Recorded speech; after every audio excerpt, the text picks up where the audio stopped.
बिस्मिल्लाहिर्रहमानिर्रहीम। अस्सलाम वालेकुम। चैनल 20 की न्यूज़ हेडलाइंस के साथ मैं हूं फरा महबूब लोन। सबसे पहले खबर शामिल करते हैं मुजफ्फराबाद से।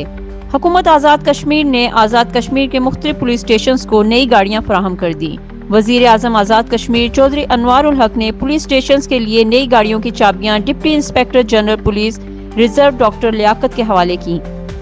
मोस्ट सीनियर वजीर वजीर दाखिला colonel retire Waqar Ahmed Noor, deputy speaker Chaudhry Riaz Ahmed, वजीर इत्तलात पीर मोहम्मद मजहर सईद शाह, वजीर टिप्टा सरदार आमर अल्ताफ, वजीर खुराक चौधरी अकबर इब्राहिम, वजीर जंगलात अकमल हुसैन सरगाला और inspector general police Rana Abdul Jabbar समेत दीगर मुतल्लिका हुक्काम भी मौजूद थे।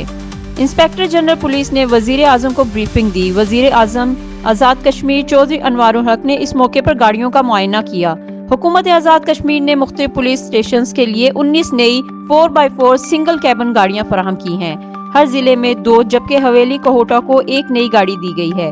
नई गाड़ियों की फराहमी मुख्तलिफ थाना जात में जरूरत की बुनियाद पर की गई है। नई गाड़ियों की फराहमी से पुलिस की तादाद में इजाफा होगा। हुकूमत आज़ाद कश्मीर की जानिब से फराहम करदा नई गाड़ियां पुलिस स्टेशन के अलावा के किसी स्क्वाड या प्रोटोकॉल में इस्तेमाल न होंगी।